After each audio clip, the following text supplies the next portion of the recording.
Pakistan, to help his family start the Daniel Pearl Foundation. She then worked with several families reaching out internationally as a response to the loss of a loved one due to terrorism. She was the first executive director of both the Daniel Pearl Foundation and the 9/11 Family Network, Our Voices Together, as well as a senior advisor to the Peter C. Alderman Foundation. In 2010, Marianne returned to the Department of State, serving in Washington, D.C. in the Bureau of African Affairs, the Bureau of Educational and Cultural Affairs, and the Office of the Undersecretary of Public Diplomacy and Public Affairs. In May 2017, she completed a 3-year assignment as the Counselor for Public Affairs at the U.S. Embassy in Santiago, Chile. Marianne has served on many nonprofit boards. She is the author of A Citizen's Guide to Global Economic Policymaking, published by the League of Women Voters Education Fund in 2002. From Washington, D.C., Marianne is fluent in Spanish, a graduate of Stanford University, and check this out, and a proud mother of a member of Stanford's class of 2018. Marianne is now serving as Deputy Chief of Mission at the U.S. Embassy in La Paz, Bolivia. Thank you, Marianne, for being with us. Let me tell you a little bit about VioletaDominguez Acosta. As I've learned today by reading her presentation in Zoom, Maria Violeta Engracia Dominguez Acosta. What a beautiful name, Violeta. Let me tell you a little bit about her. Engracia, you can forget it. Engracia. Yes, please. Miss Violeta has more than 30 years of successful experience in leadership positions, senior management, development, and gender in international organizations, civil society, and government, with positions and technical missions in more than 10 countries in Africa, Latin America, and Europe.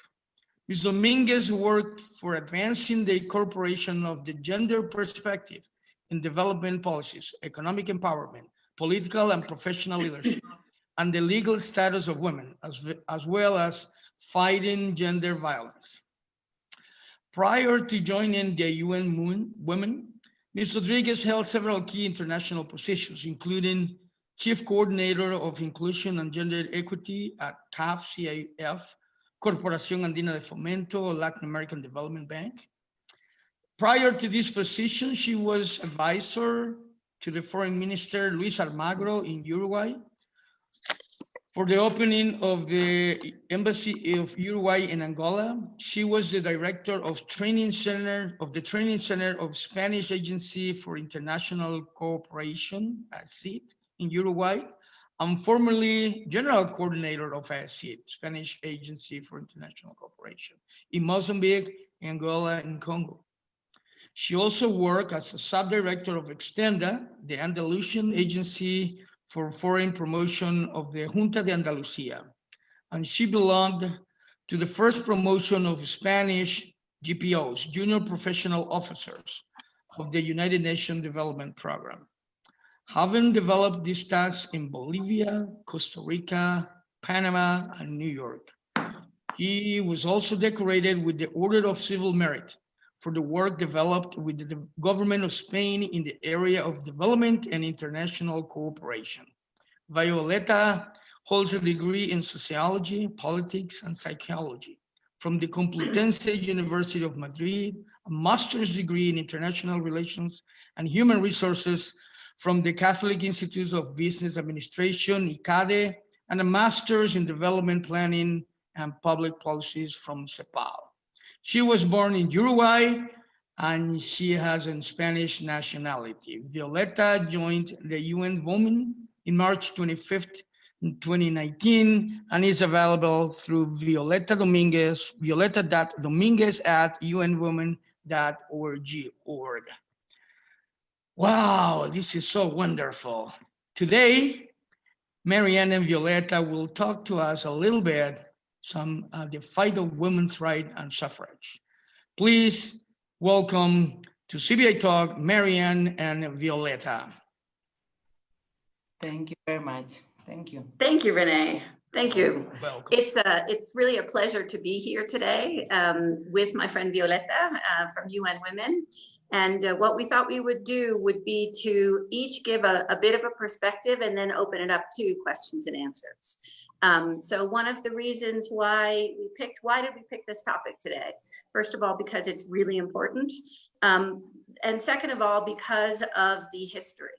We are at now this year is the 100th anniversary of the women's right to suffrage in the United States. And this is something that the US Embassy has been celebrating all year. On August 18th, 1920, we passed the 19th Amendment to the US Constitution, which says that the right of citizens of the United States to vote shall not be denied or abridged by the United States or any state on account of sex. This was nearly a 100-year fight for women in the United States to try to get to this place. And what I'd like to do is share with you all today a bit of the history as to how that fight happened to get to the point where 100 years ago, we finally got the right to vote in the United States, and then pass it over to Violeta to talk a little bit more about the contemporary situation. So it was really, so in the United States, we of course achieved independence in 1776. And at that point, the laws of coverture, which were holdovers from the colonial period, were in place. And what that meant is that a woman went from her father's house to her husband's house. And when she went to her husband's house, she could not own property, she could not go to college, she could not vote, she had no rights of her own. All of her rights belonged to her husband. And this is what the United States inherited from our colonial period from Great Britain when we came to independence. It was really in the 1840s when women started to agitate to be able to get their own rights and for the right to vote. Why? Where did it come from? It actually came from the abolitionist movement. So the abolitionist movement is the anti-slavery movement, and there were many men and many women, both white men and women as well as Black men and women, who were fighting to try to end slavery in the United States. During this period of the 1840s, there were US states. So if I step back again to our independence, at our independence, the people who had the right to vote were white men who owned property. By the 1840s, those property laws were being taken out of the United States. So there were more and more white men who were able to vote in the United States, but still voting was only for white men. And in the 1840s, women who were very involved in the abolitionist movement, the movement to try to fight slavery, were the ones who also came together and said, hey, what about our rights as well? So there was a very famous convention in 1848, which is considered to be the beginning of the women's rights movement in the US, which is the Seneca Falls Convention of 1848. And that came together, and 68 women and 32 men signed what was called the Declaration of Sentiments. The Declaration of Sentiments was modeled off of the Declaration of Independence, but it specifically said that women have rights as well. And it had a number of rights that were included for women: the right for education, the right to be able to be a person under the law, the right to have property. And interestingly, it was the suffrage right, the right to vote, which was the most debated and the only one of those rights that wasn't signed off by a single person who was at that convention. In the end, though, it was those rights, the suffrage rights, that came out of this Declaration of Sentiments. Many of the women who were involved in this are names you may have heard of before: Susan B. Anthony, Lucretia Mott, Elizabeth Cady Stanton, Alice Paul, Sojourner Truth. One of the interesting things about this Seneca Falls Convention as well is that convention had both African Americans as well as white Americans who were there, who recognized that when you deny one group a right, you're really hurting all of society. Elizabeth Cady Stanton and Lucretia Mott, who were really the driving women behind this Seneca Falls Convention, they actually met in London at an anti-slavery convention.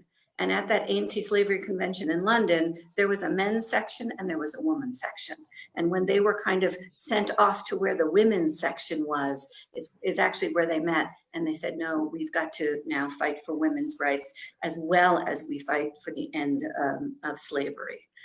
There's another interesting part of American history that I want to mention on this part as well. And that was the influence of the Haudenosaunee Confederacy. The Haudenosaunee Confederacy, which is also known as the Iroquois Confederacy, was a group of 6 indigenous groups in the United States, a confederacy of 6 indigenous groups in that New York area where many of these women were from. And the Haudenosaunee Confederation is known as one of the oldest and longest democracies in the world.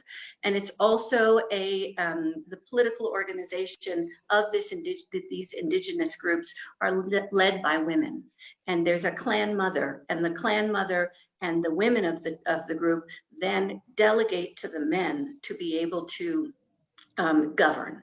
And so governing is really done very equally among men and women, but it's the power actually for this confederacy resides in the women, and they delegate it to the men as are needed. And there's some evidence that has come out that some of the women from these areas, which is in upstate New York, knew about this governing system that the indigenous people of New York used at that time, and realized as well that there could be other ways of governing than the ways that had governed the United States and that they had been imported from Europe. So 1848 Seneca Falls Convention, Declaration of Sentiments said, you know, basically men and women have rights. And then what happened? There was several decades worth of agitation, and then the Civil War happened in the United States. So the Civil War in the United States was to end slavery from 1861 to 1865. And during this period, the activism for women's rights slowed. But these original women, the suffragettes, as they're called, they didn't let up. They kept on agitating, and they kept going. After the Civil War, there were 3 new amendments to the US Constitution. The 13th Amendment in 1865, just at the end of the war, abolished slavery and abolished servitude. The 14th Amendment in 1868 defined all people who were born in the United States as US citizens and having equal protection under the law. The 15th Amendment in 1870 prevented the denial of a citizen's vote based on race, color, or previous condition of servitude. And this is now where we start seeing a split in the women's rights movement. The women's rights movement at that time, there was a big debate as to whether or not for the 15th Amendment, which specifically said that the right to vote cannot be denied based on race, whether or not the women's rights movement was going to support that amendment because because rights for anybody was a step towards rights for all, or whether they were not going to support it because it specifically did not include women. And so this is where then we see this debate going on. And the women's movement actually split at that point into 3 different groups. One group, the National Women's Suffrage Association, did not support the 15th Amendment because it did not include women. They felt that tactically that it had to include women, not just race, back in 1870. And their whole platform was what they called a justice platform in general. They had a slogan that said, men, their rights, nothing more. Women, their rights, nothing less. The American Women's Suffrage Association, which split off, they said, no, it's really important to have advances in votes for Black people in the United States. And these advances are important, and we're going to celebrate those while we continue to be able to push forward for rights for women. In addition, the National Association of Colored Women also split. So the women's movement split into 3 different groups. And the National Associations of Colored Women said, we are going to work for rights for women, but also for people of color in the United States. And their slogan was to lift everybody as well as to focus on women. So what we saw was these 3 different groups now after 1870, and they adopted different kinds of mechanisms and different kinds of tactics. As they went on over the next few decades, they were each trying in their own way, and then finally in the early 1900s, they came together, except the 2 National Women's Suffrage Association and the American Women's Suffrage Association finally joined back together. It was actually World War I, where after World War I, where we really started to see the change in the United States. So from 1914 to 1918, of course, was World War I. And in 1917, the National American Women's Suffrage Association encouraged all of its supporters to join the war effort. And that was when after the war, President Woodrow Wilson, who had been opposed to rights for women to vote, basically said, we made partners of women during the war. How can we not admit women now into partners during peace? And so it was then that's when then finally after World War I, when the push really got going in terms of women having the right to vote in the United States. It was in May 21st, 1919, when the amendment was put forward.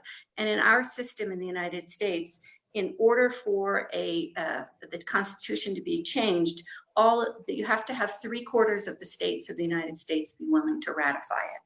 And on August 18th, 1920 was when Tennessee became the last state to ratify the amendment to the Constitution, and that gave us 3/4, and then it could become part of the Constitution. And on November 2nd, because our voting always takes place in November of that year of 1920, 8 million women across the United States voted in their first election. But as you see, there was a long history of decades after decades after decades of being able to push to get to this place. After 1920, when now women had the right to vote, one of the things that we saw in the United States was that even though now we had in the Constitution very clear language about if you're born in the United States, if you're a citizen of the United States, then race, color, sex cannot prohibit you from voting. What we still saw in the United States were efforts over the next decades to try to block different groups in the United States from voting. This has been a struggle that has gone on for quite a while in terms of who has the right to vote and how those votes are used. As Rene mentioned, I worked for a while with the League of Women Voters in the United States, the League of Women Voters Education Fund specifically, and wrote a book for them. And the League of Women Voters actually came directly out of the 1920 19th Amendment, because it was realized that even though women had the vote, it was important now to educate people as to how to use their vote, so that women would not simply end up voting the way their husbands or their fathers or their brothers wanted them to, but really be educated about all of the different issues and the rights and responsibilities of being able to vote. And the League of Women Voters is a nonprofit organization, nonpartisan, meaning it does not have any specific party affiliation, that exists today to educate all voters in the United States about the issues, so that people are making a decision not based on what their neighbor or their friend or someone else tells them to do, but really making decisions to vote based on the issues themselves and how they feel the different issues or people who are running for elected office will be voting, what are the platforms that they have put forward, and then how they will lead the country going forward. In the United States, our voting is not a national vote. In terms of, we don't have a national organization. All of our institutions that actually are electoral institutions are all done at the state and local level.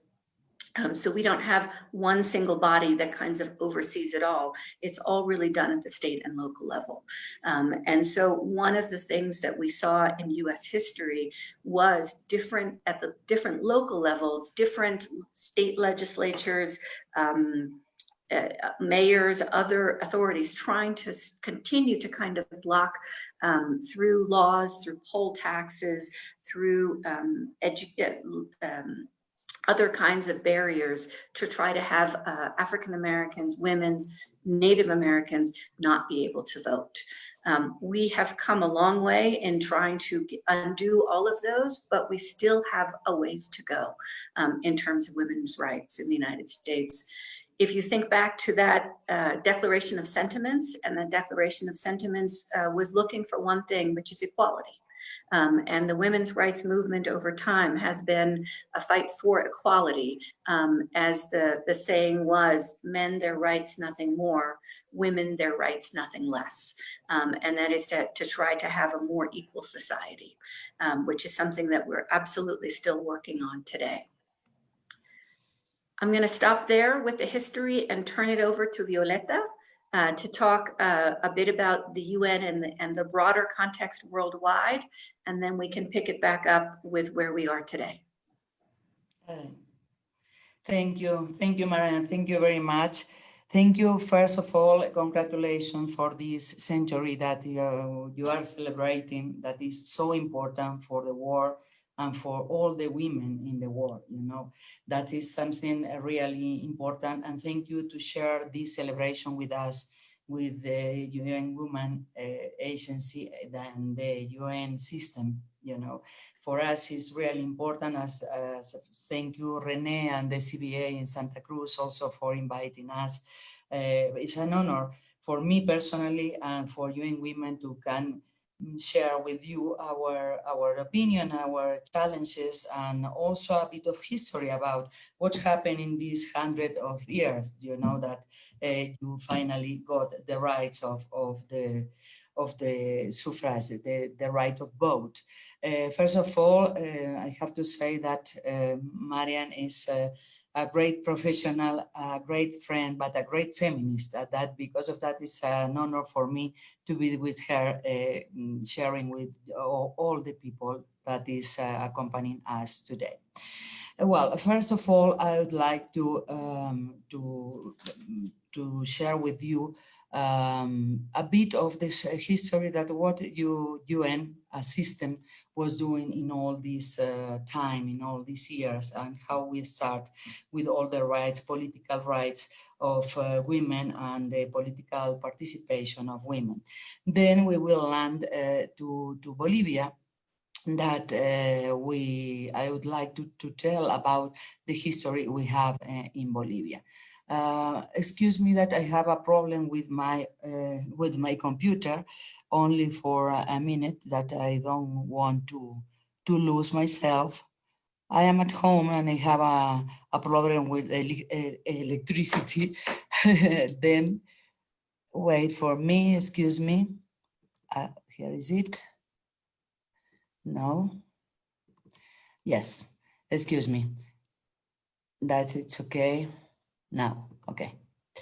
Yes, thank you very much. Well, as I said, I will talk about what was the evolution about the political rights of women along these years, because for UNWomen and for all the UN system, you know, it's a key issue for working in an exercise of human rights for political rights and political participation for women.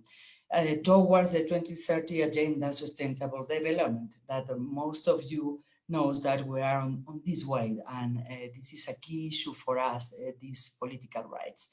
First of all, let me briefly review the history of women's rights from an international perspective that is accompanying more or less all that was Marianne was telling us. In the first years of the 20th century, the first movement for women's liberation arrived in Bolivia. In the 20s, intellectual women organized in the Ateneo Femenino. That was the first group of núcleo that started working of the rights, of political rights, which demand the access to basic and higher education, the right to work, the economic independence, and women's suffrage, but only for those who could read and write. I mean, that there was a gap that was only for who read and write, who voted for the first time in 1947. That was the first vote in Bolivia in 1947, but with this, this exception that they have to read and write. With the adoption of the Universal Declaration of Human Rights at the UN, a new era began and marked by the development of a series of international instruments for the protection of human rights, as well as constitutional and regulatory changes at the national level for full recognition and the rights of persons. However, for women, the approval of the Universal Declaration of Human Rights didn't automatically mean the full recognition of the rights. That is something really interesting also. In many countries, including Bolivia, when the declaration of the approved in 1948, women were not considered full citizens as they were unable to vote, to work, to access property if they were single. Until 1951, elections, voting was restricted. Neither illiterates nor women, people that doesn't read and write, and nor women who had voted for the first time in the 40s, but only in municipal elections, could vote. The concept of the citizenship was also restricted to those who could demonstrate a minimum income. Imagine that it was a relation, the incomes and the right to vote. That was really interesting, this concept.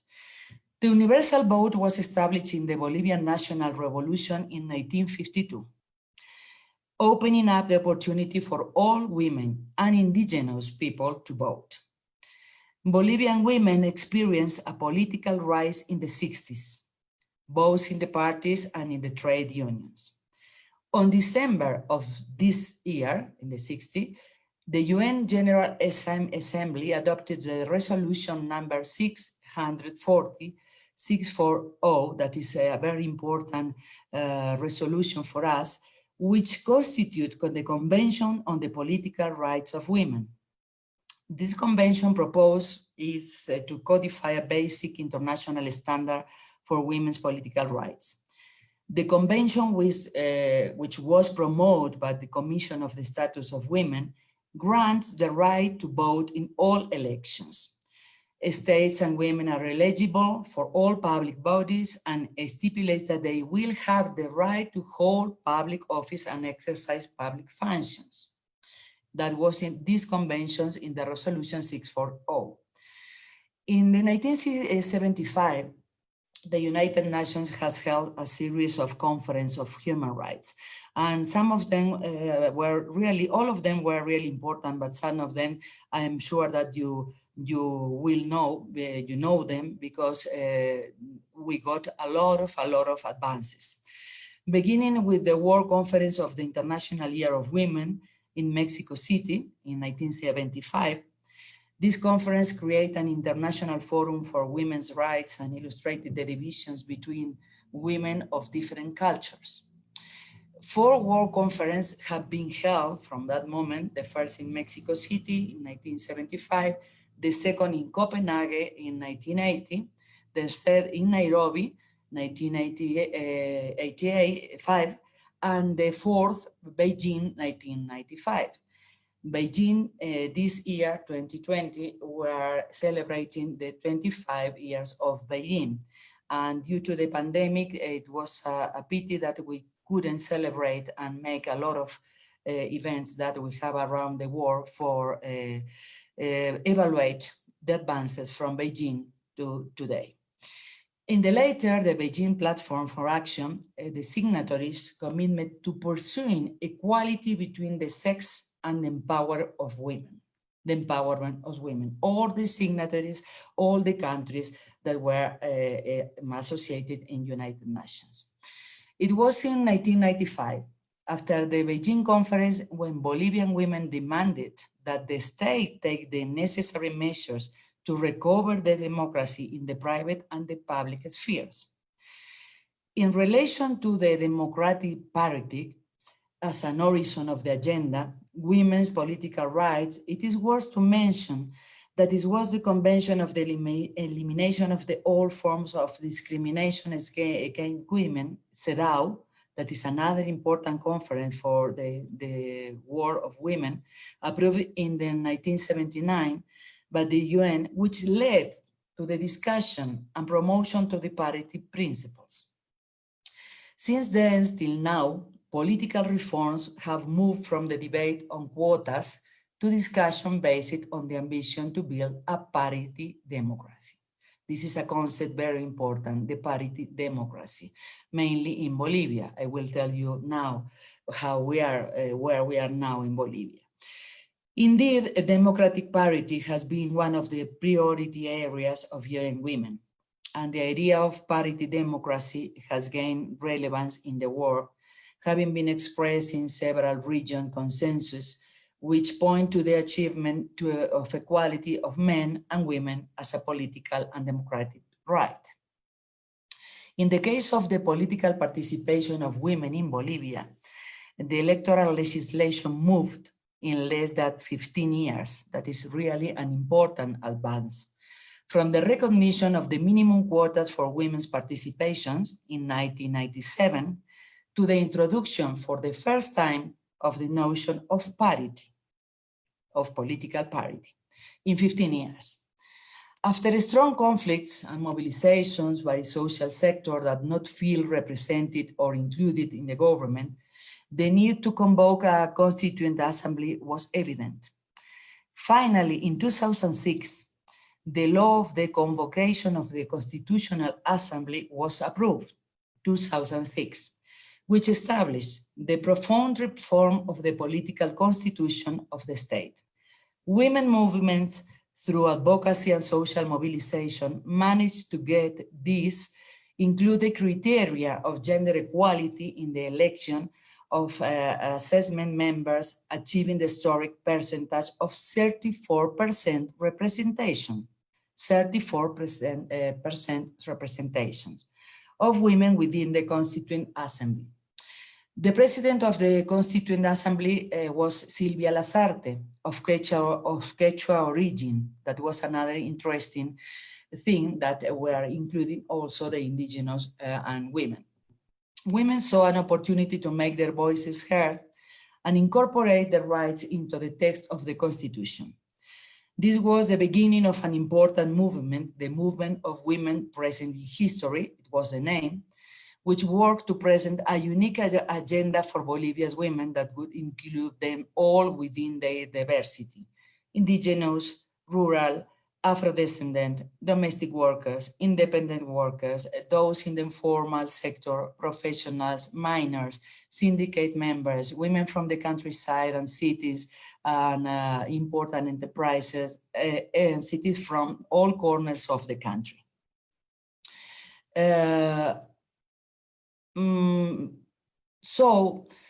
All these demands were included in the new constitution. Demands by indigenous movements were also included respecting their own rules and procedures and their community democracy. That is very interesting because it was a respect about all the procedures and rules of voting that the indigenous community had. You know, that is something that is considered also there. In fact, the political constitution of the state promulgated 2009 in the Article 11, that is for all that study laws and wanted to remember that, in the Article 11, that established that the Republic of Bolivia adopt for its government the participatory, representative, and community democratic forms with equal condition between men and women. Other key regulation for advancing exercise for women political rights that was in this article was law for electoral regime, law of political parties, law for citizen groups, law against racism, law against harassment and by political violence, and a bit more. Parity in Bolivia applies to 3 of the 4 state bodies: legislative, electoral, and judicial branch. But just the executive body is the only one that is outside the mandatory provision of parity between men and women on this moment, nowadays. Considering the result of the last national elections in 2014, Bolivia ranks the 3rd place in the world after Rwanda and Cuba in women's political participation in the legislative body. That is really interesting, that to be the 3rd in the world that have the political participation, the ranks of political participation in the legislative body. However, of course, we have a lot of challenges, and it's not also a law, and it is not also the things that we write, you know. We still identify significant challenge in women's political participation in the executive and in the department and local governments, where women's representation in leadership position is minimal. And it is something very interesting that we have to work a lot about that. However, women continue to face obstacles, gaps, and barriers, most of them structural, that hinder the exercise of women political rights. Some of them I will go very quickly because I want that our people that accompany us have the opportunity to ask. Some of them are, for example, the patriarchal belief that politics is a man business, you know, that makes women, particularly young and indigenous and Afro-descendant, afraid and unmotivated to learn and to participate in politics. On the other hand, the fear and the lack of motivation mean that women usually have fewer opportunities to gain experience, to gain training, so they more trouble getting opportunities, financing, and the capacity building to be able to go to the political life. For this reason, women in politics are often not in decision-making spaces or spheres or power, and are they relegated to certain areas and even to tasks that correspond to them.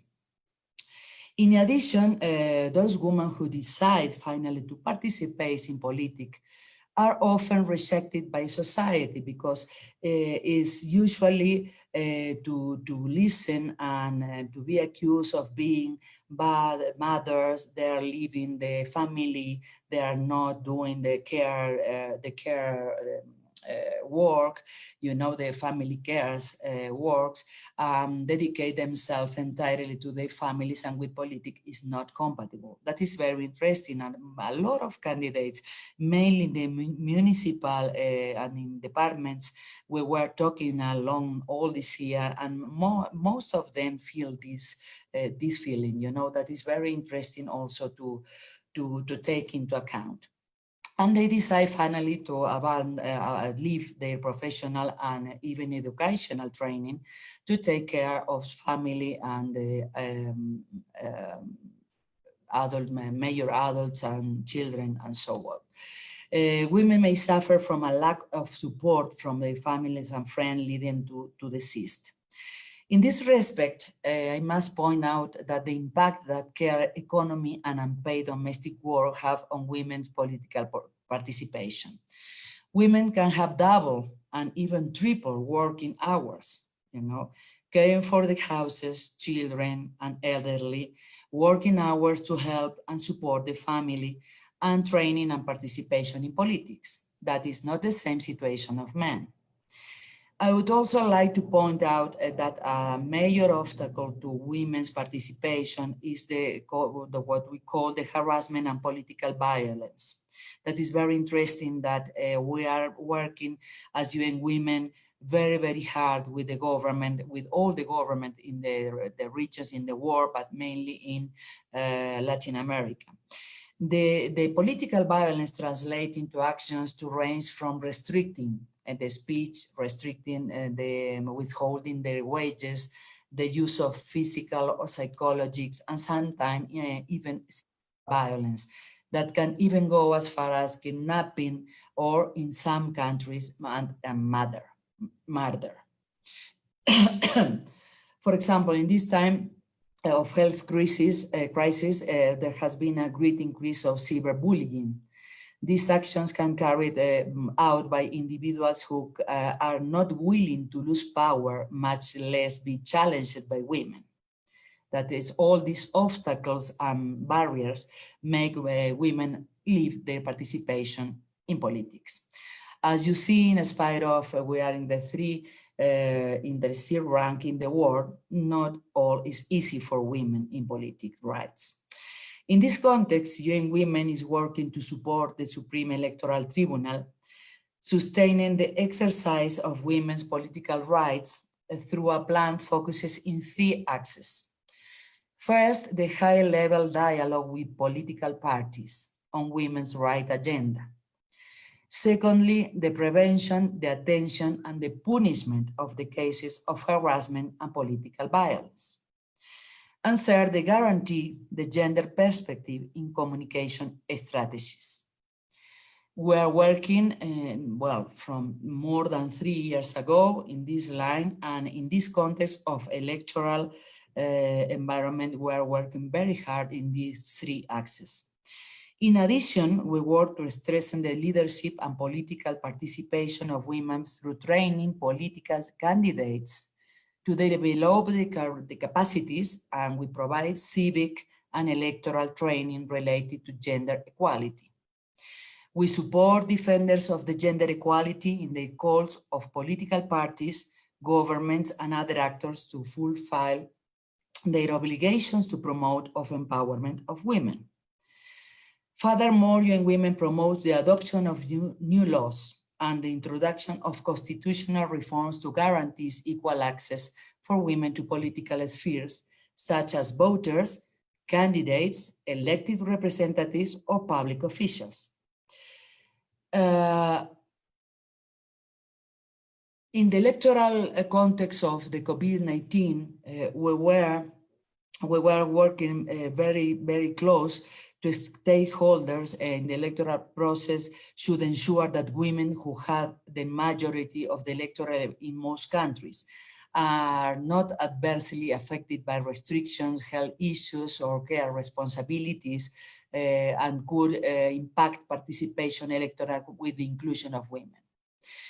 Finally, and I hope that all this information could make you reflect about all that, I would like to reiterate that the commitment of our organization, the whole UN system, and UNWomen to continue in advancing in the exercise of women's rights and the 2030 agenda, leaving no one behind. Thank you very much. Well, thank you. Can I, Rene, add on just one additional thought to what Sure, Marianne. May I say something just for everybody? There is this chat here at bottom that you can use for questions. They'll be read at the end of the presentation. Okay, so everybody. Thank you, Marianne. Go ahead. So, but Violeta and I just kind of laid out an over 150-year struggle for equality for women, for women's rights, for getting society to be able to look at what, as Violeta mentioned, the parity between men and women. And it just struck me that I think it's important to kind of mention why. Why are we talking about this, and why is this important? There have been many studies, and particularly, for example, from the private sector, that indicate that companies that have more diversity in their boards, more diversity within their organizations, are more profitable. There have been a lot of studies that indicate that the more women that you have alongside men within power, the better the decision-making is. The more there are likely to be other kinds of factors that are taken into account. So one of the things that we see is that society is better off when there is more parity between men and women. And that's what this struggle is really about, is how do we improve our countries? How do we improve our world? How do we get better decision-making in the private sector, in the public sector? How do we do that? And one of the key ways to do this is through having more women in these kinds of positions. There have been a lot of studies in the United States, for example, within police forces that shows that the more women you end up within police forces, the fewer human rights violations, the less force is likely to be used. Because when a woman police officer walks into a situation, her presence and her abilities can often de-escalate the tension as opposed to escalate the tension and lead to force. So there's a lot of academic studies that indicate that looking towards equality for all of us is going to make it improvements for all of us. So I just wanted to add that thought after listening to Violeta. Yes. It's completely agree with you. It's more than demonstrated that the way that women think, the way that women negotiate, the way that women manage different situations is completely different of man. That because of that, the add value that to have women in the different sectors and in different levels, mainly in political levels, is so important and so productive, you know, because we can vary completely and the different way to negotiate the things, not only in political, also in the economic life, you know, is really rental and in another way to solve the things, you know. It's very important because of that, and it is completely, as Marianne said, it's completely demonstrated in academic studies that shows that exactly. Wow, thank you so much. That was extremely interesting. And as far as the topic that you were mentioning at the end, well, nature has, you know, placed women and men in more or less the equal percentage. I guess that says something. And we're doing kind of fine after so many thousands of years. And that should be something to take into account, I would say. Well, thank you. Let me read a couple of things that popped up in the chat. First of all, say hi to everybody from everywhere. I have people from Peru and Sucre and all sorts of places stating hi and thanking you guys for sharing the topic and being here today. The very first one just going to read as they showed up. Which book do you recommend talking about this topic, and which one is your favorite? Violeta, you want to? What is my favorite, excuse me? Which book do you recommend on this topic, or which one is your favorite? Of these topics, which is my favorite? Sure. Well, among all the things that we were talking about. It's a hard question. I would say women's right, maybe that's a general topic. Yes, women's right is very wide, you know, but the political participation and the political rights, I think, is very important for us, because if you have women in the political life, all the needs and all the different from women will be reflected inside the life, you know. If you have women in Congress, in municipal governments, in departmental governments, all the demands and the needs of women will be reflected there. If we don't have the word of the women inside the policy, we will not have advances in the laws, advances in the regulations. Because of that, it's so important that the communication strategies always have been with the mainstreaming of gender. That is so important because it influences the empowerment, economic empowerment of women. It influencing the violence against women. I think that in political participation is very important, perhaps the most important. Marianne? And I would say it's a hard question for a single book to come up with one. Yes, yes. An encyclopedia. If you're interested, I'd be happy to say that Violeta and I could put our heads together and come up with a reading list that we'd be happy to pass to the CBA if folks would be interested in that. I actually went back to the original documents and looked at the original Declaration of Sentiments, some of the various legal documents during the fight in the United States for women's rights, because it was a mixture of kind of using the legal system to be able to try to put in place the laws that would protect. Combined with activism on the streets, combined with conversations in homes.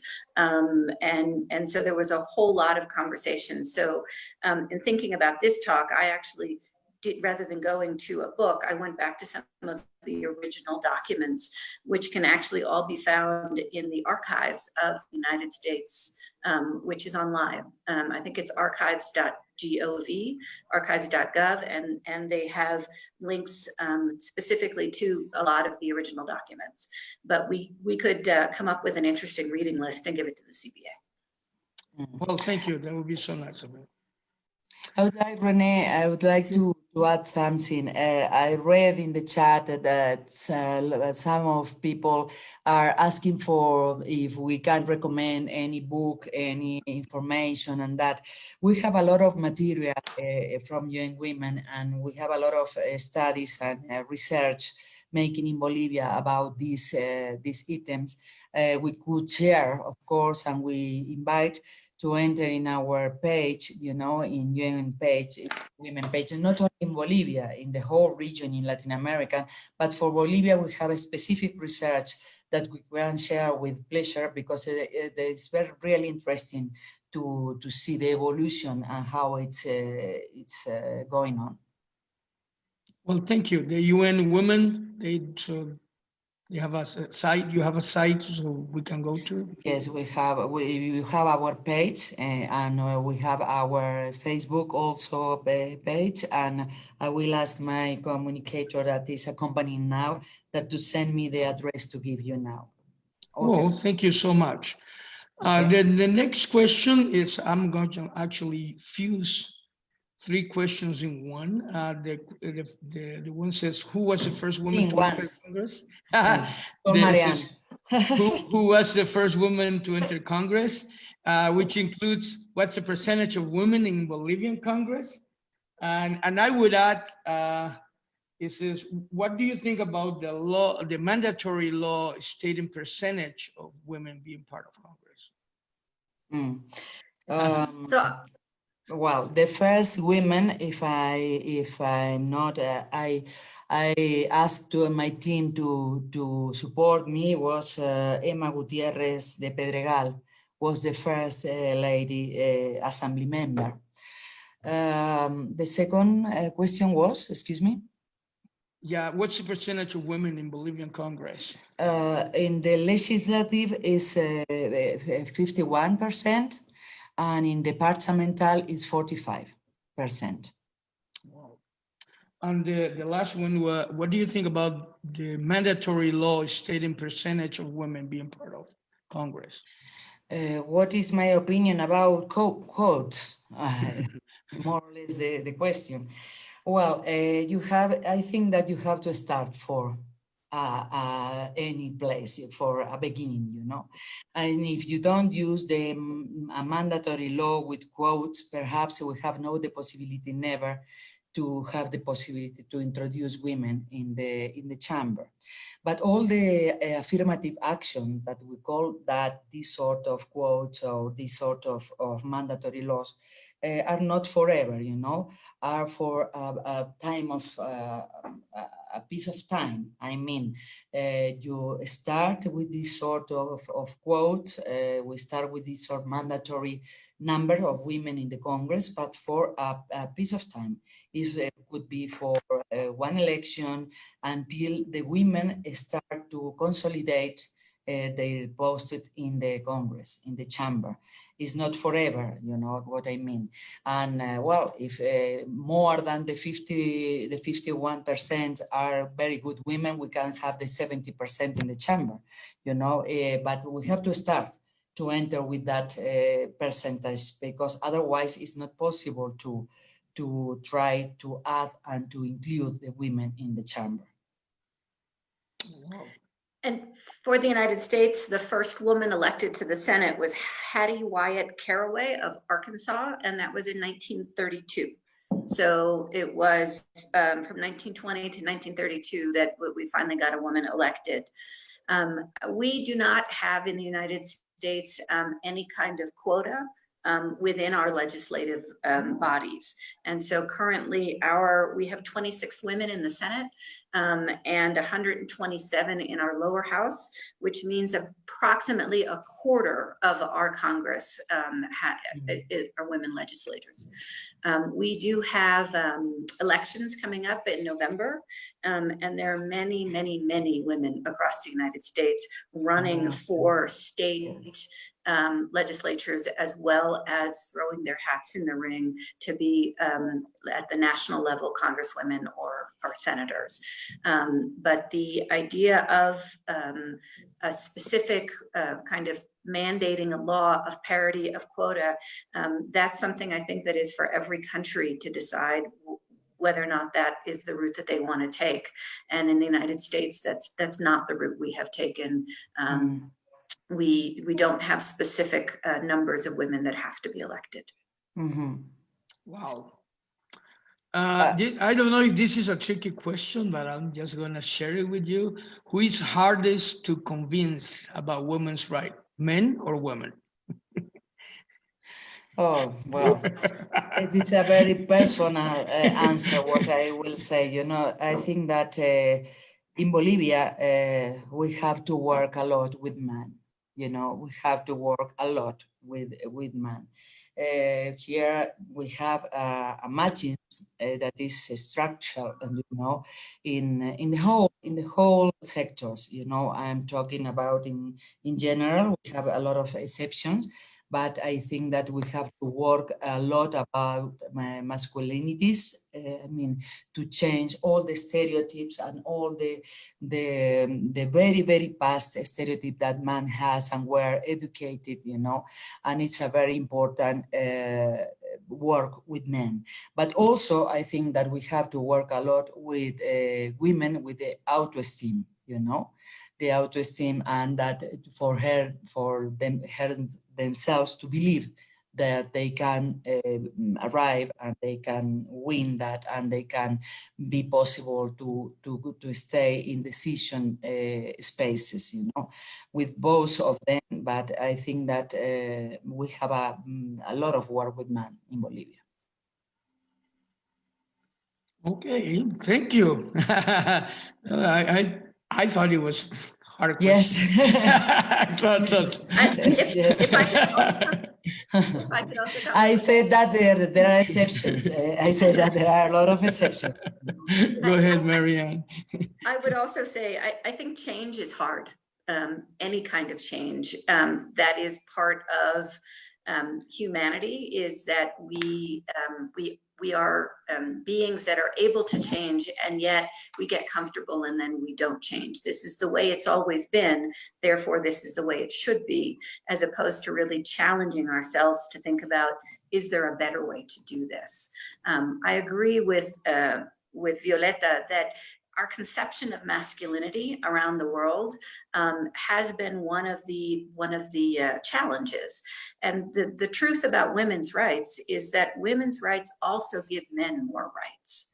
And that is that to give men more rights, to say it's okay to say that, you know, you're going to be the one to take care of the children, for example, or to be a teacher in the schools, or to be a nurse, or these other areas that are tremendously important overall to our society, and that somehow we've kind of said, well, these are women's roles and these are men's roles. So as we start to break through for women to have more opportunities to be lawyers and engineers and truck drivers and construction workers, we're also giving men more opportunity to say, you know what, I choose to stay and home and take care of the children. I choose to be the one who wants to be a nurse. I choose to be the one who would like to be a teacher or other roles that are stereotypical women's roles. And so by giving women with the fights for women's rights, it also gives men more choice. And I think that's part of the hardest part for us to try to constantly push. It's not just rights for one group, it's actually giving more opportunity for all groups. You know, in many homes around the world, the women are the ones who cook, and yet many societies' greatest chefs are men. It's not that men can't cook, they are fabulous chefs who are men, but somehow we make a distinction between being a chef and being a cook. And what we're saying is, no, you know, the opportunity to be able to be creative with food and then use that to pass it on to other people is a role for both men and for women. So why do we make this distinction? More men cooking at home, more women chefs in restaurants. It's equality. It's always been about equality, not one above the other. Yes, and to add, if you allow me, Rene, what Marianne said, that is what we call the positive masculinities. I mean, that we have to teach that, you know, that this equality is possible, but then that this is the positive masculinity I was talking before. And also mainly to strengthen the leadership and empowerment of women, you know, that they can go out home and to do other things, you know. But this is a very, how Marianne said, changes take time. And mainly in these countries that have a long history of stereotypes that we have to change. This is not easy, and also to combine with the culture and the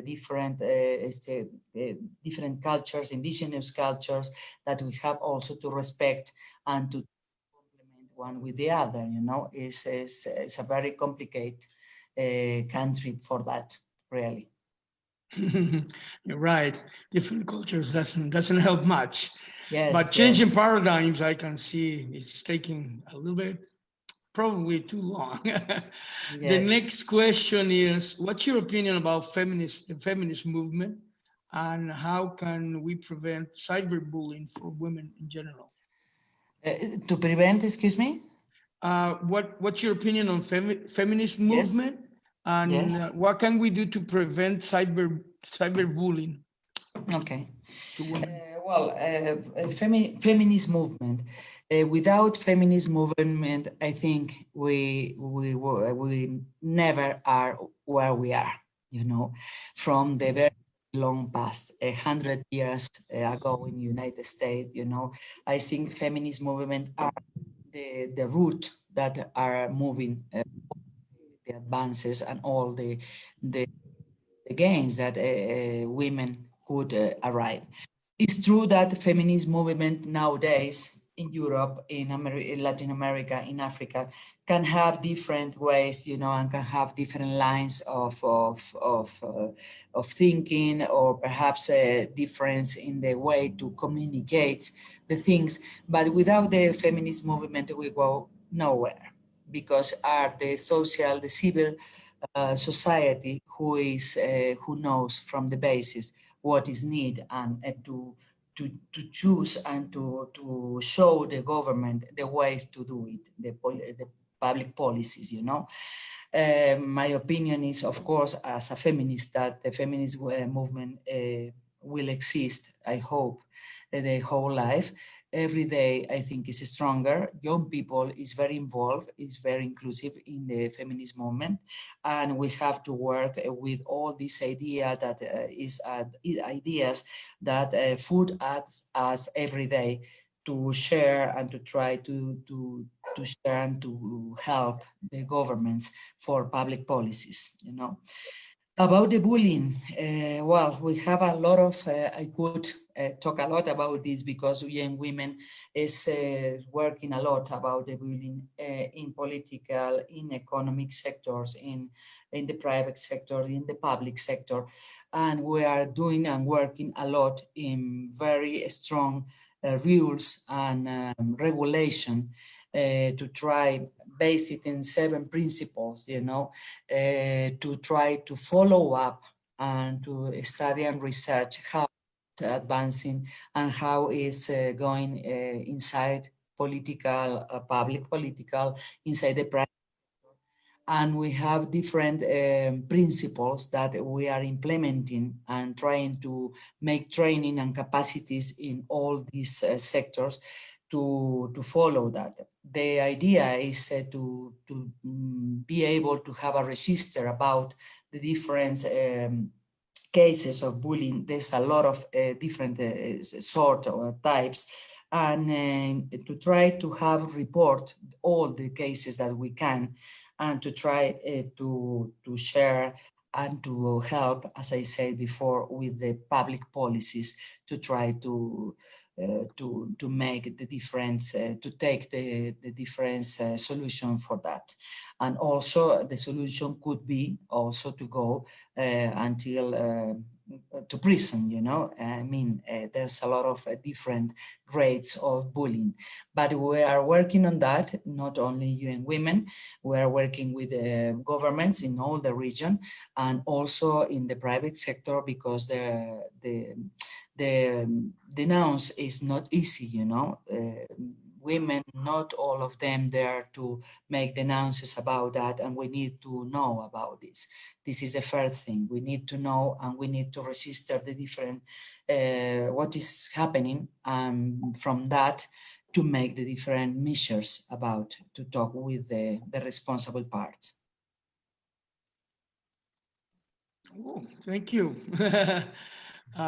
Harsh to hear that. Very Yes. harsh. The next one is, I'm going to fuse 3 questions in one, more or less. And it's obviously, I say you were expecting this, related to the Bolivian president. And it says, what's your point of view about the actual president of Bolivia being a woman? Has having a woman as a president helped with this movement?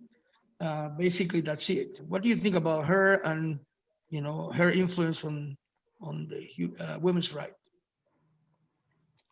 Well, you know, Bolivia has, before in another question, I think that I was talking about quotes. In Bolivia, I want to clarify something. We don't have quotes, we have parity law. That is a very important thing, you know.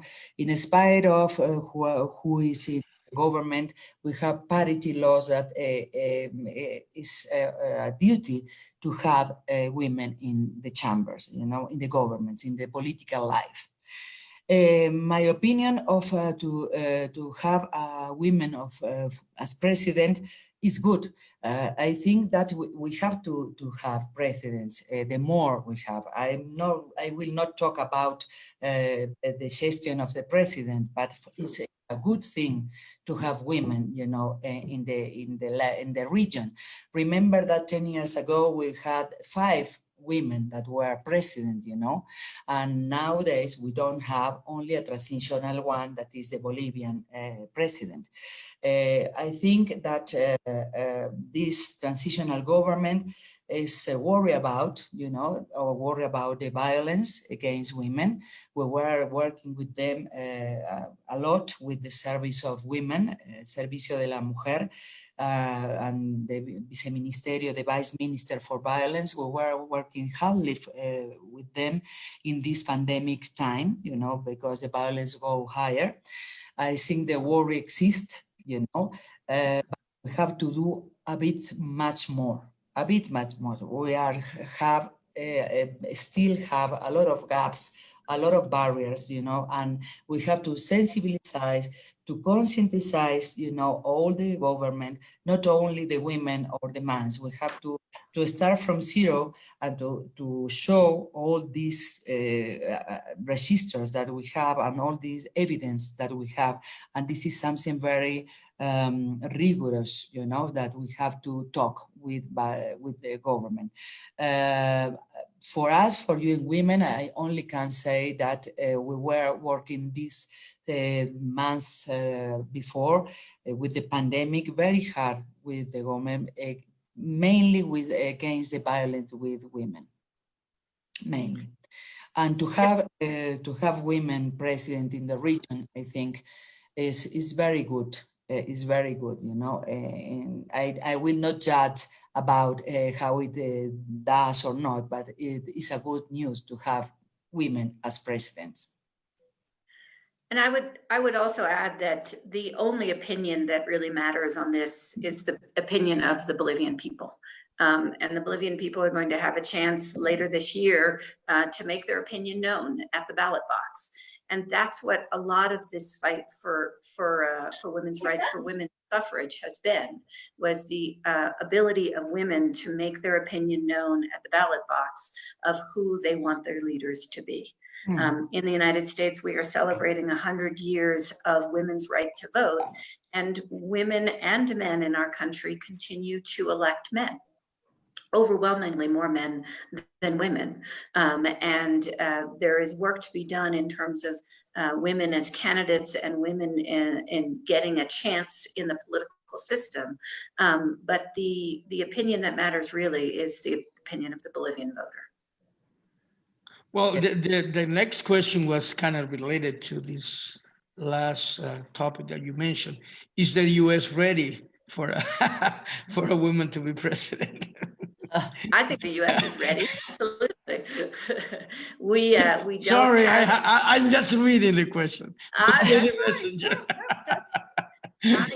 I do think the United States is ready, but it's not going to happen in this election because the two leading candidates that we have. Yeah, that's true. That's true. Yes, it's a pity. It's a pity. Within our system, we know that we have two men who are leading candidates, but that does not mean that we're not ready. Okay, sorry. The next question would be, what's your opinion on women's education since internet show up? Since internet? Yes. Well, that is a very interesting question because I think that women today, young women today, had a lot of tools that we don't have in our youth, and the social media, the social networks, the internet helps a lot the advances, in the women's rights. Because fortunately, among all the women can make networks, and we can know more about what is happening, and we can more know about the solutions that the women of civil society can offer.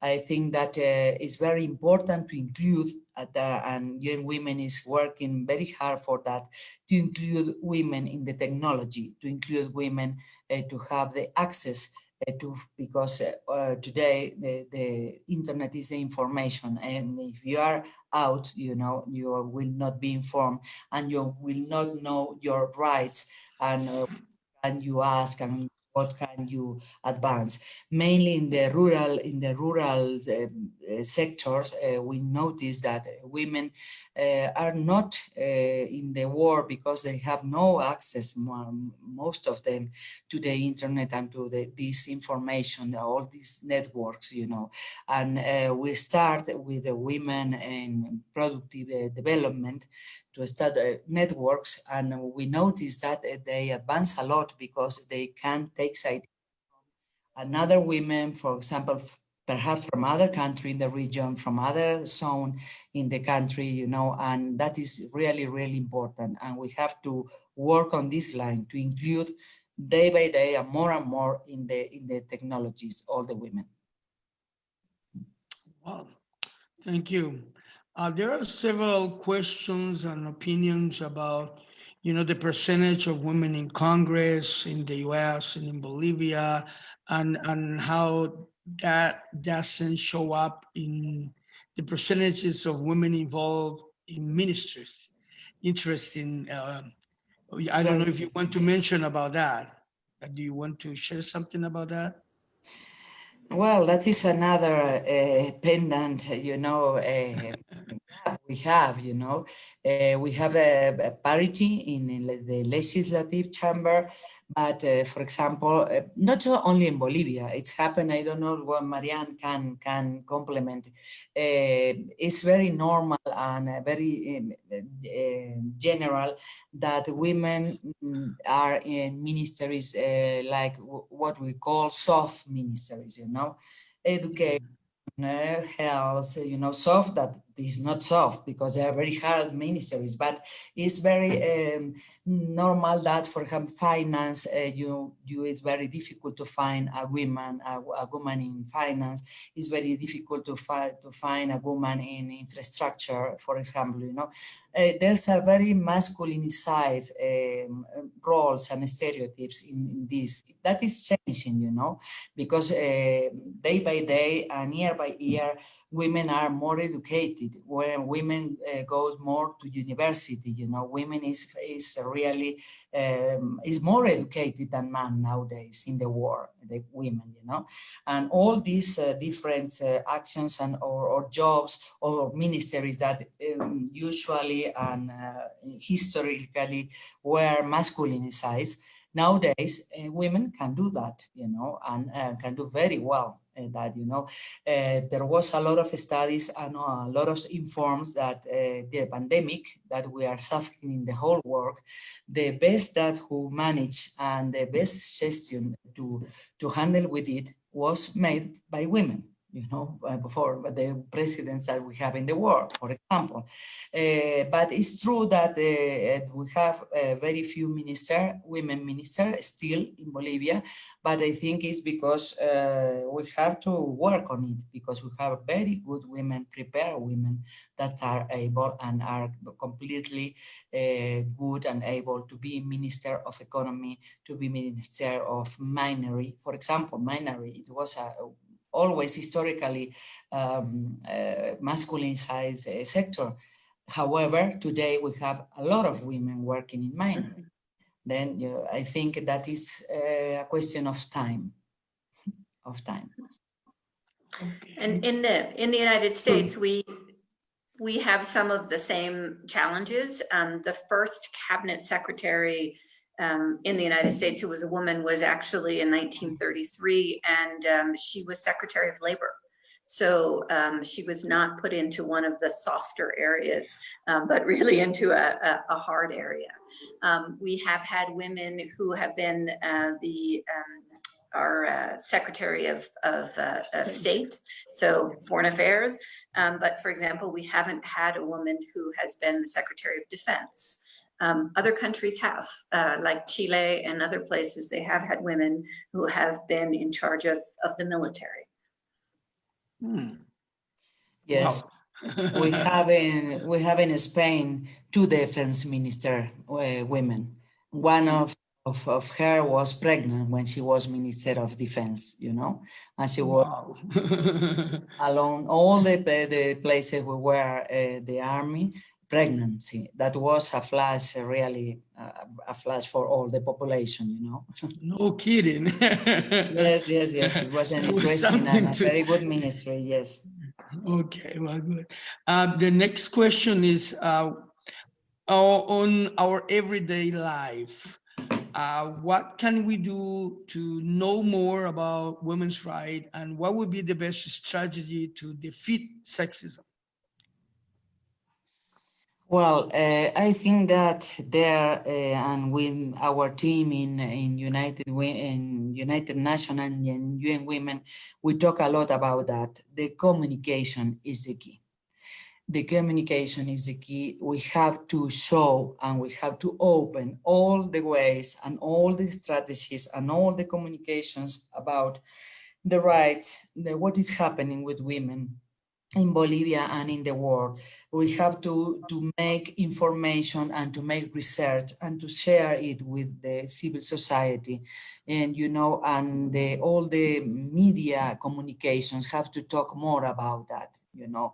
We are working very hard with our team of communication and all with the media communication to talk about all the rights of women every day in the different sectors, because I think that is the only way that we will know and we will give women the tools to do and to change. I think, you know, the communication, I think, is the best way.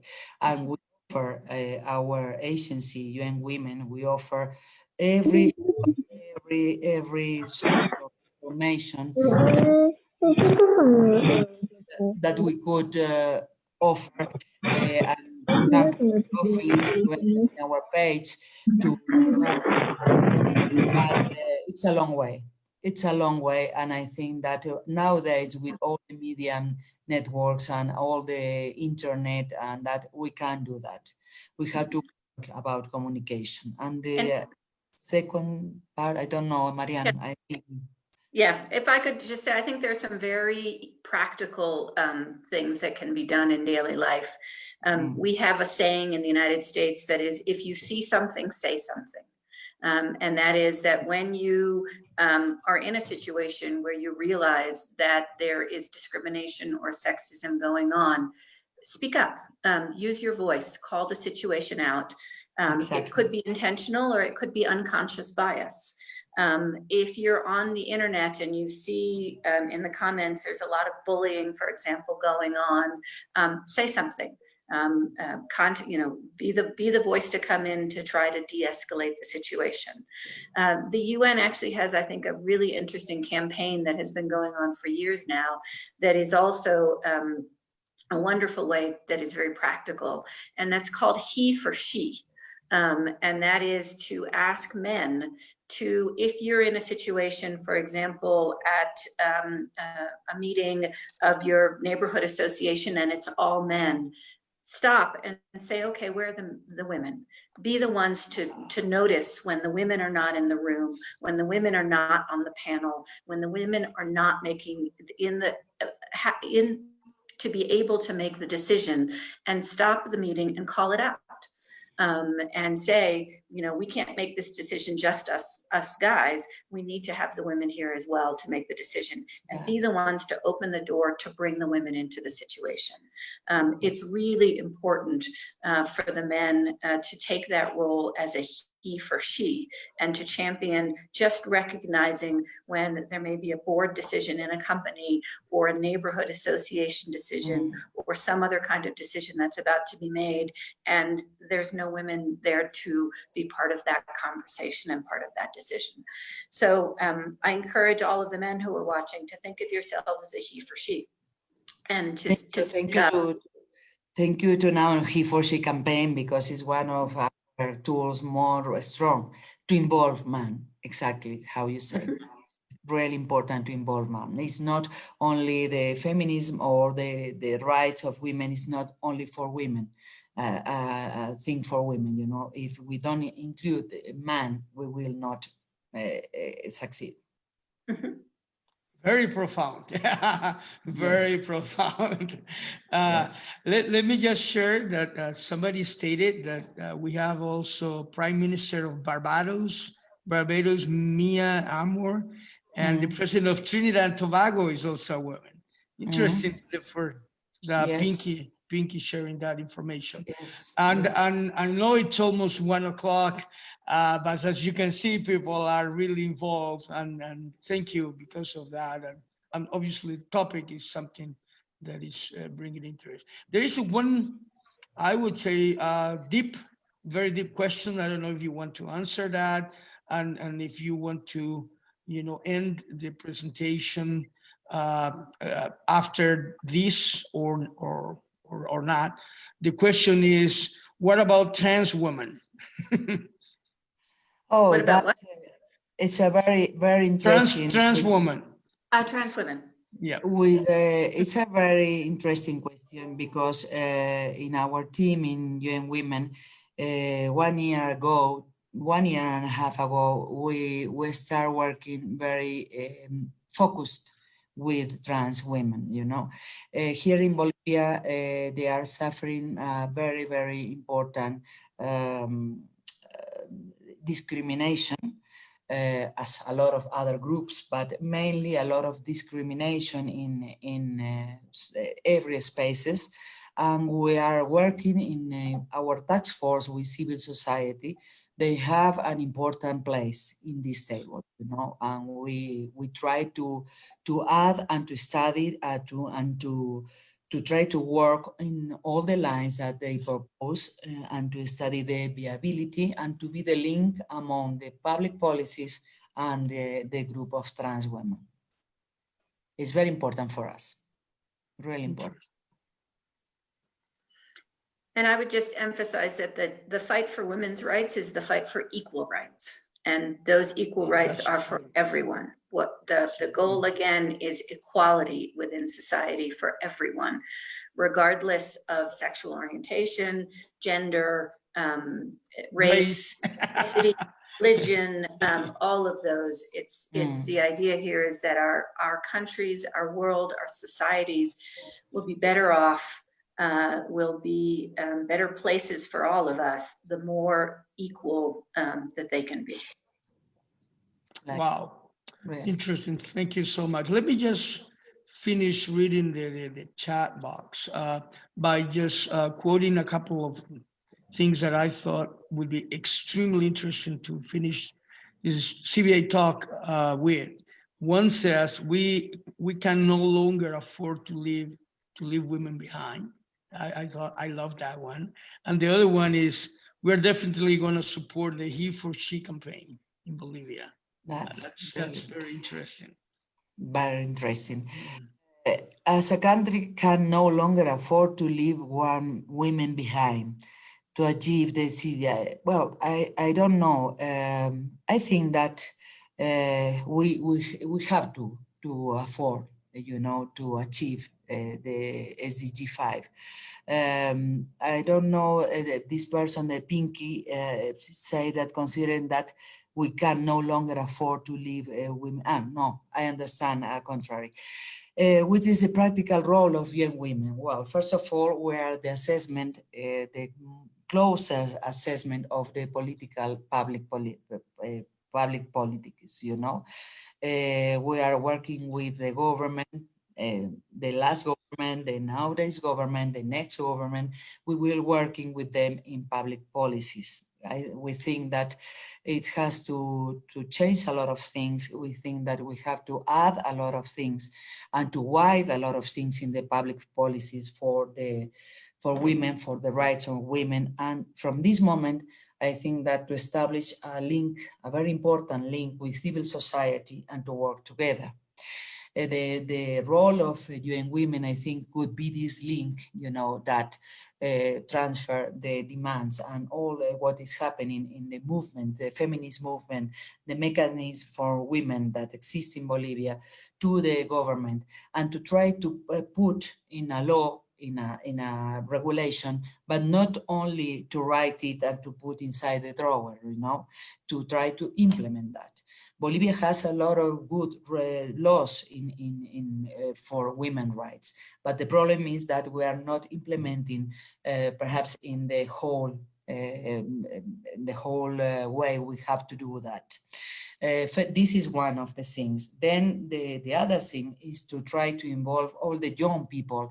The young people in Bolivia has a lot of and a strong force. It's very strong force. The young people has to know what are doing in the war for women's rights, you know, and they have to be included and they have to be involved about that. And for that, UNWomen, for example, as this campaign that Marianne said, He for She, and others campaign, we have to come to try to communicate and to make more visible all these campaigns to involve, and they have a space to talk that they feel that they have a space to talk, to discuss, and to offer opinion in our UN system and in our UNWomen. But only with that, I think we can afford, like Pinky said, to not leave no one behind, not only women, not no one behind, as you say, you know. And the other question was, no, there was Well, no. there is one last question I would say, And just popped how- up. Bible. How can support of spread the He for She campaign? It's a very interesting question, and I thank this person that asked that, because we need a lot the social, the civil society support to spread and to visible, to make visible that, you know. And we offer, and our doors are completely open for all the people that want to help us, you know, in small groups, in special groups of people, you know, young or indigenous or Afro-Bolivian or any groups. Our doors are open to discuss and to have the space to make ideas, you know, to have brainstorms about that and to spread the campaigns. It's true that 3 years ago, we make a very strong campaign about He for She. And this year we have the generation equality, that is the second campaign that is very important. We are trying to spread, but because of the pandemic, we couldn't do any events or to make presential discussion with that. But who is interested and who is able to work with us, we will open our arms and our doors, because we need people to help to spread all these sort of campaigns. Well, thank you so much. I can see it's 1 o'clock already. There's a Yes. couple more questions, but I know one about the Bible, Christian beliefs, you know, how can you integrate cultural differences? I would say we're going to have to leave those questions. We for can the make next another CBA one. talk. See, next CBA talk. Oh, yes. Professor. We are on disposal when you want, really. Oh, thank you so much. I can already see this topic has awoken a lot of interest, and thank you for allowing our students to practice their listening a little bit, to share about their opinions, and thank you for bringing up this important topic, starting with history and now sharing a little bit about your opinions on the actual situation. Yes. On, as you mentioned, let's scratch women right, the equal rights. Equal rights. Equal Thanks right. to I them, love that because- one. Yes, Thank thanks We you. have to to them. say women's rights are equal rights. Yeah, Yes, that's exactly. right. We're Interesting. not going to scratch Exactly. women's rights. Exactly. Okay, Exactly. let's include that one. Yeah, I thank actually you. had that question. Why do you have suffrage apart from women's right? But you explained that very well today.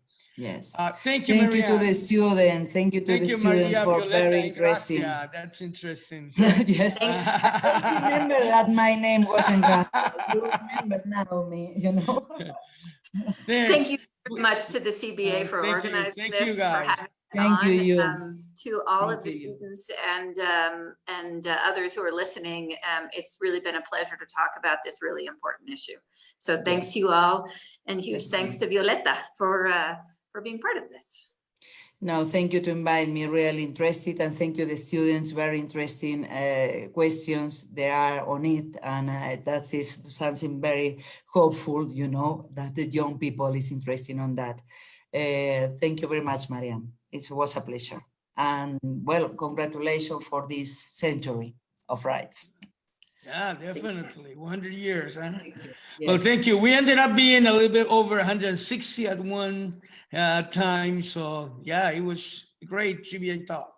Thank you so very much. much. Thank you to the UN Bye. and the US Embassy in La Paz. Everybody, thank you. Bye-bye, everybody. Bye, bye, Bye-bye. Bon bye. appetit. Thank you. Thank you.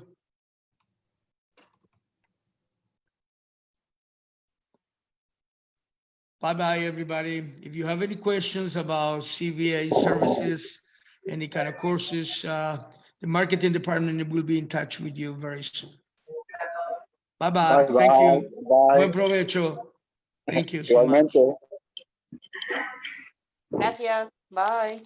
Bye-bye. Thank you, Pinky. See you Guys, later. thank you, Rene, for reading my comment. Come on, Quite an interesting. great participation. Yes, it was quite an interesting talk. Thank you very much. Bye-bye, thank you. Goodbye. Bye for now. Thank you. Bye.